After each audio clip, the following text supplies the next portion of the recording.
Hello YouTube people, in this video I will be fitting a Nokia Handsfree kit and also a pure Highway 400 DAB adapter and Bluetooth music. The reason why I've got round to fitting these two items is that I want to keep the stock radio cassette and CD player, and the only way around it is to fit a hands-free kit and also what you see in front of you, a DAB transmitter and Bluetooth. It does not have an audio input, so I've got to go down this route. So as I say in all my videos, wish me luck. Up, as normal, instruction book. We've got the controller, which quite simple. What we have here is the cable to power it. Not the phone cable, that one there, which is the button, to answer or eject the phone call, the microphone and the speaker, which we have there. So looking at it, it looks quite simple.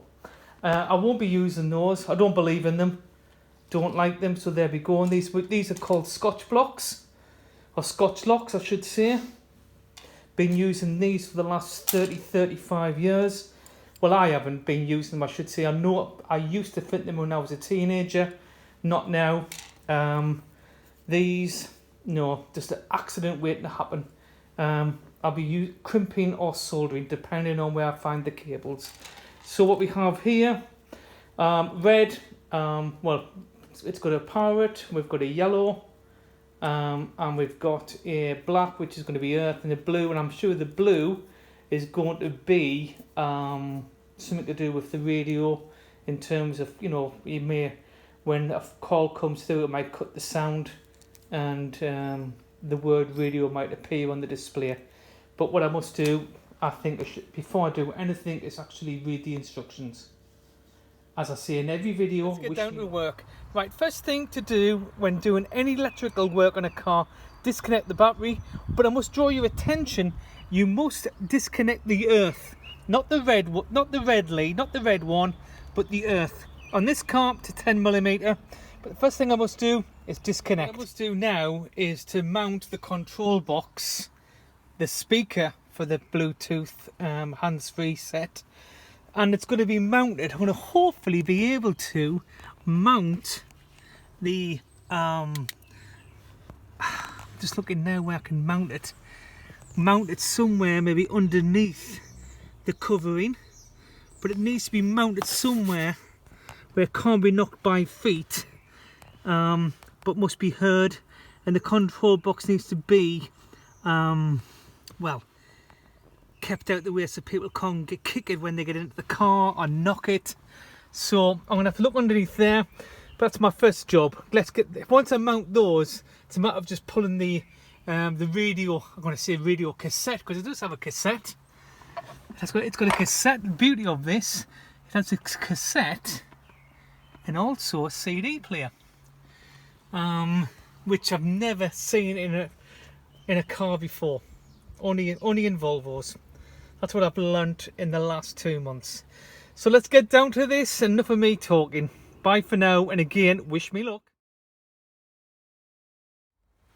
As you can see, I'm in the thick of it, got it all stripped down, looking for screws, and I've found a mounting pod or mounting place for the speaker, which is going to go behind here.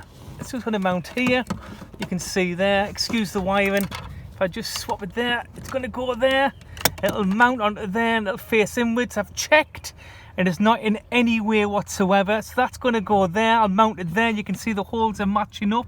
Only problem is I've got to drill just the bracket just slightly larger for this bolt I've got, and on the other side you can just see in there, and I've got my torch I think somewhere, but there's a bracket there, and that's where the control box will sit. So this box will sit on the other side, this will sit on this side facing, and I'm sure I'll hear it even with the I'm going to call it trim, I should call it trim. So you can see the connectors are there. I need to get my tester out, but it's coming along nicely. I've got to chop those down, and I've also got to drill the the bracket and the bracket on the control box to fit. Can't find any bolts which are small enough, and the length up to be at the correct length. So all I need to do is just to chop them down. I'll get my workmate out, get my vise out, and just chop them down. Make it a good job, tidy the wiring, and I'll make a loom for the connector. So it does take time if you want it to be tidy and a good installation. That's what we're after. Okay, no, you know, shoddy work. We don't want everything to be tight. We don't want anything rattling. So okay, right, bye for now, and wish me luck. Our cat Tilly is just checked the oil, just checked the battery there, and she's now going towards the radiator. Tilly, is the water okay? I don't know if she's checking the screen washer power steering fluid, but she's there. She walks off. I think that's his cue that all the levels have been checked, so I'm happy with that. Start with the bracket. I'm going to make the hole bigger for the bolts, plus just not just the hole but the sliding part, the adjustment part, and do that with this is for the speaker, and I will do it for the module what controls it as well, and chop down the bolts as well, so everything will look nice. It's taking a bit longer than I thought. Okay, wish me luck as normal. Part 1, as you can see, full adjustment. That's completely full adjustment. I'm not going to fix 3, but as you can see there, I've got plenty of adjustment there to fix the speaker, so I'm happy with that. Just need to chop the bolts down. Now let's try the plastic mount for the the holes widened on the mounting block now, just plastic, but now I've got full adjustment even on the sliding part. It should be fixed with 4 bolts. I think I'm going to get maybe a maximum of 2 or 3. I think 3, but I think even 2, even the corners. But I'm going to put some double-sided tape. I've got some padded tape, so both the speaker bracket and they will just not rattle, because it's metal to metal when you think about it. It's metal to metal, and it needs some sort of cushioning, so it will all be tightened down. But I'm just trying to get a maximum fix on it, so there's no rattles. There's no rattles in the car now, and I'm not going to try and install rattles because it's not fixed down properly. So now let's just chop the bolts down and let's try and mount it. I've started on the cutting the bolts. Begin on the thread. Put the part where you don't want the bolt or the thread you want. Put that in the vise tightly, very tight, so the bolt won't move. Start on it, and I've got a file and some wire wool just to clean the threads. But you can see how much I'm taking off. That should be sufficient. Complete, as you can see. I've just showed you before. Drilled out, brackets drilled out. Can take those bolts. That's the offcuts. I'll just make the job look a lot better. I'm going to paint the little bracket. So I've got some satin black. Not even take 2 minutes. Touch of pens. I have satin black. I've got matte black. And looking at it, it looks like a satin black. So I'm going to touch it with satin black. It's overkill, to be honest. Nobody's going to see it. As you can see, the car is basically starting to fall apart. But what I'm doing now is putting all the cables what I need in place, and then I'll hook it up to the power, the earth, and hopefully be able to mute when the phone rings or I receive a call or make a call. The phone actually mutes the sound, maybe the radio or the CD or even the cassette player. So now I'm just going to double tape that. It's going to go there. I think that's the best place. You've got to remember that the indicator's there, and I just think I don't want to keep flicking the indicator. I've got a DAB adapter to go in, and that sticks out, so I think that's where it needs to go. So I need to just trace it through and then tighten it all back up again. So it looks bad at the moment, but we'll get there. We'll get there. My brother, I borrowed these from my brother, and they're absolutely brilliant, these plastic trim removers. I'm going to buy a set. There's more. My brother's given me more. There's a bag full of them, different sizes, and I honestly think that they are, for protecting trim, they're absolutely brilliant. So a big shout out to my brother Darren for letting me borrow I should say, those trim removers. Absolutely brilliant. So big shout out to Darren. Back together, and actually I think it looks smart when you think you can just see the lead. I don't want to pull at the lead.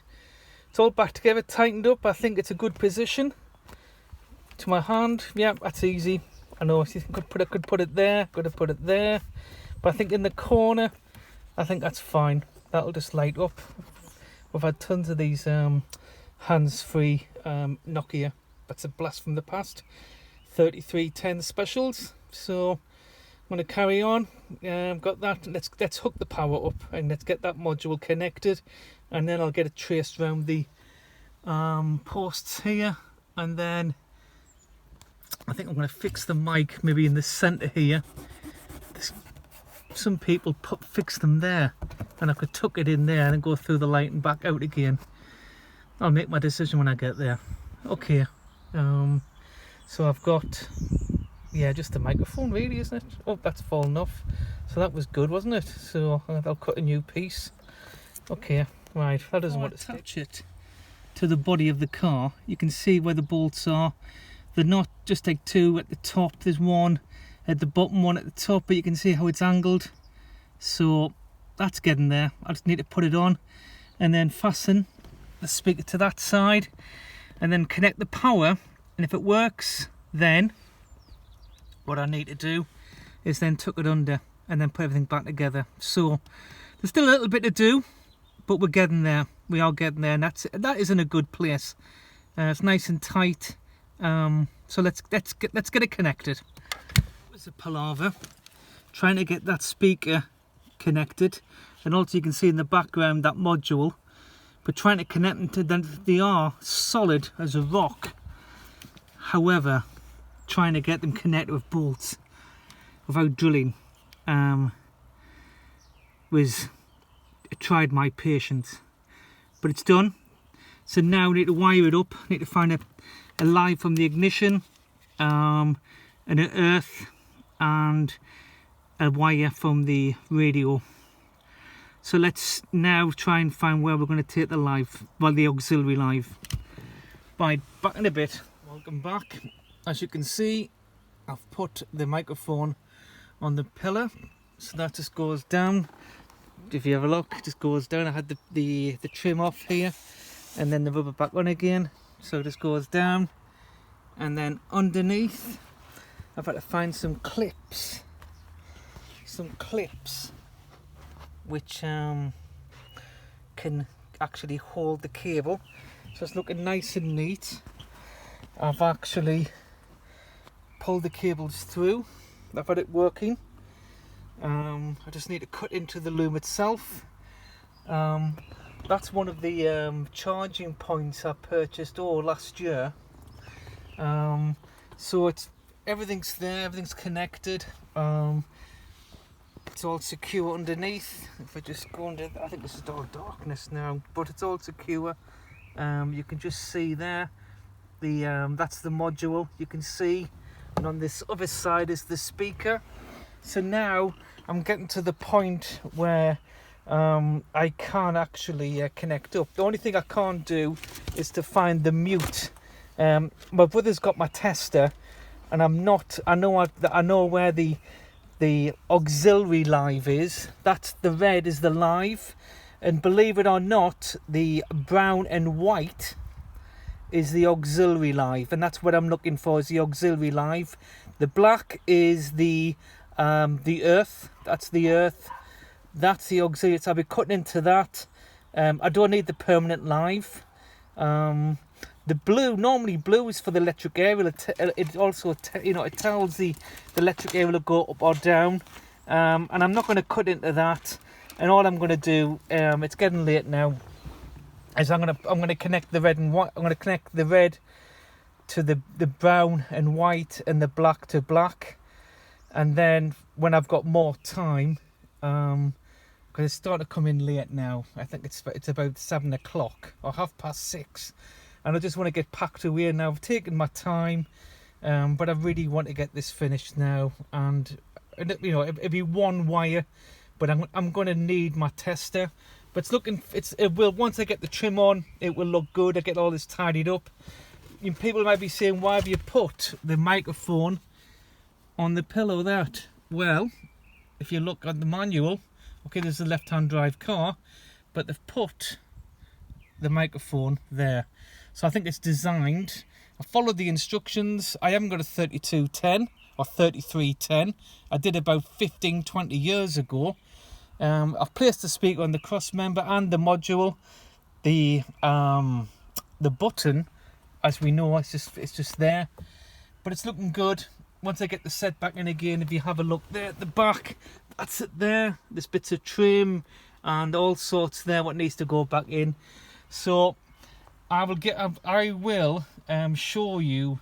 Well, I can't take a call when I'm using my iPhone to record, but I can actually show you with this part of the switch lights up, and when I turn the key, that will light up. The only thing is I've got to press the button to activate it, so that's a bit different to the ones we have.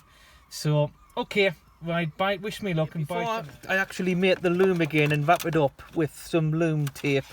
As you can see, I've just cut into not Scotch lock, but cut into it, and I will just tie it back up again and make it look nice and tidy. But that's the wire in there. It'll just plug back in again. But I would never use those Scotch locks. Okay, bye for now. But you would never think. Well, you can see the bumps there where the connectors are. However, that'll just go back in the way it was. So I'm pleased about that. All I need to do now is to clear up and put the panels back on, and then I can show you. I can't show you the hands-free, but I can show you it lit and activated. So right, I'm nearly getting to the end of this now. Okay, bye for now. Together, as you can see, it's all back together. You would never think. If I just have a look, I've inputted the code, so as you can see, it's lit up. I'll just go to there, and you can see it's lit up, that little light there. So hands-free's on. I've just inputted the code, so I know it's working. So yeah, it needs a vacuum. However, the vacuum's the battery's flat, but it's working. And if I just go around there, it's all tied up nice and neat. You would never think. It's not being touched there. That's all been done. So it's been a good job. The hardest part, attaching the module to those metal posts, and the module and the speaker. That's been the hard part. That's what took the time. So fiddly trying to get the bolts in, cut the bolts, find the bolts. That was the hard part. Wiring it up, 10 minutes. That's all it took. Hiding the wires with those plastic tools, not that hard. You can just see it's absolutely brilliant. I'm pleased that I need to buy a set of those tools. I need to reset my clock. As you can see, it's been connected for 8 minutes. So that's another job completed. As you can see, if I'd put my DAB, it would have been sticking out. It would have interfered with the indicator. But that, I think it looks good. You can just see the wire, just see it. However, hey, I've seen worse than that. I think it's nicely spaced out. The only thing is, what I need to do is to connect it, and I will have more time because I'll be fitting the DAB adapter maybe next week. But no, it's good. All of you know that it's wired in correctly, it's been crimped correctly, it's been attached correctly. A couple of times in cars I've just seen them where they've just put the module just down underneath where you hold that soundproofing. So if you've liked the video, share, subscribe, even click the bell, like, make a comment. But that's the Nokia Handsfree kit fitted to a Volvo S40. Bye for now.